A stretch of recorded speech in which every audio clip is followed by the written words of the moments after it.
मुखातिब मेरी तकदीर का पैगाम लिख देना, मेरे तन के हर एक जर्रे पे हिंदुस्तान लिख देना।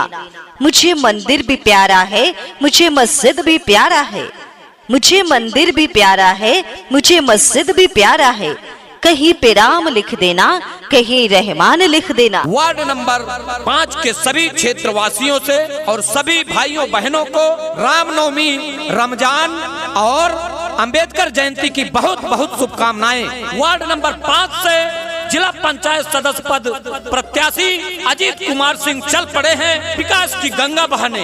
एक ऐसे यशस्वी सरल व्यक्तित्व के धनी कादीपुर भूतपूर्व प्रमुख वीरेंद्र सिंह के पुत्र अजीत सिंह को आने वाले जिला पंचायत के चुनाव में अपना बहुमूल्य मत देकर भारी से भारी मतों से विजयी बनावें और उनके हाथों को मजबूत करें। पूर्व प्रमुख वीरेंद्र सिंह जिंदाबाद जिंदाबाद जिंदाबाद, अजीत सिंह जिंदाबाद जिंदाबाद जिंदाबाद, पूर्व प्रमुख वीरेंद्र सिंह जिंदाबाद जिंदाबाद जिंदाबाद, वार्ड नंबर 5 की समस्त जनता जिंदाबाद जिंदाबाद जिंदाबाद। आएगा चुनाव के समैया हो बहाना ना बनाया रजऊ,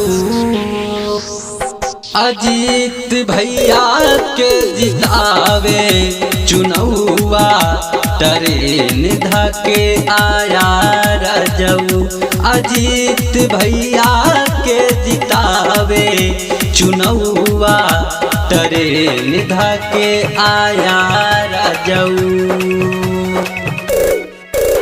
पूर्व प्रमुख वीरेंद्र सिंह जिंदाबाद जिंदाबाद जिंदाबाद, अजीत सिंह जिंदाबाद जिंदाबाद जिंदाबाद, पूर्व प्रमुख वीरेंद्र सिंह जिंदाबाद जिंदाबाद जिंदाबाद। सबही के साथी हमें सबही के बेटा, वार्ड नंबर 5 से हो भैया हुई है विजेता।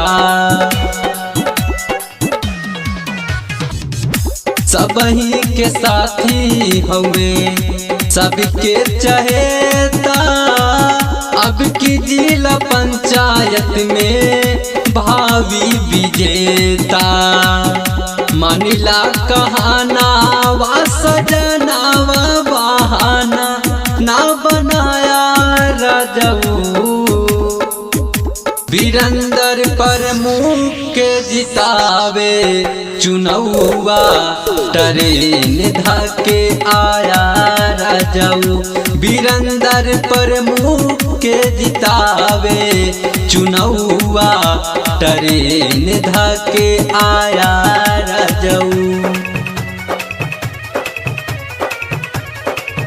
पूर्व प्रमुख वीरेंद्र सिंह जिंदाबाद जिंदाबाद जिंदाबाद, अजीत सिंह जिंदाबाद जिंदाबाद जिंदाबाद, पूर्व प्रमुख वीरेंद्र सिंह जिंदाबाद जिंदाबाद जिंदाबाद।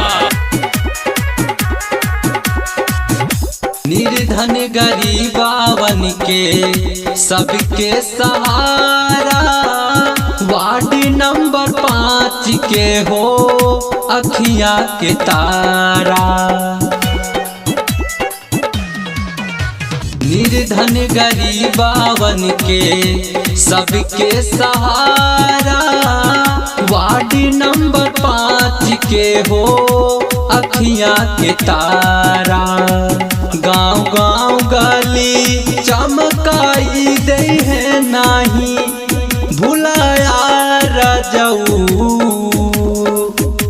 अजीत भैया के जितावे चुनौआ ट्रेन धके आया रजऊ, अजीत भैया के जितावे चुनौआ ट्रेन धके आया रजऊ। जिला पंचायत सदस्य पद के उम्मीदवार करबठी सुशील एवं जुझारू प्रत्याशी वार्ड नंबर 5 से जिला पंचायत सदस्य पद प्रत्याशी अजीत कुमार सिंह चल पड़े हैं विकास की गंगा बहाने। एक ऐसे यशस्वी सरल व्यक्तित्व के धनी कादीपुर भूतपूर्व प्रमुख वीरेंद्र सिंह के पुत्र अजीत सिंह को आने वाले जिला पंचायत के चुनाव में अपना बहुमूल्य मत देकर भारी से भारी मतों से विजयी बनावें और उनके हाथों को मजबूत करें। पूर्व प्रमुख वीरेंद्र सिंह जिंदाबाद जिंदाबाद जिंदाबाद, वीर सिंह जिंदाबाद जिंदाबाद जिंदाबाद। वार्ड नंबर 5 की समस्त जनता जिंदाबाद जिंदाबाद जिंदाबाद। जो अपने लिए जीते हैं वो मर जाते हैं और जो समाज के लिए जीते हैं वो जिंदा रह जाते हैं।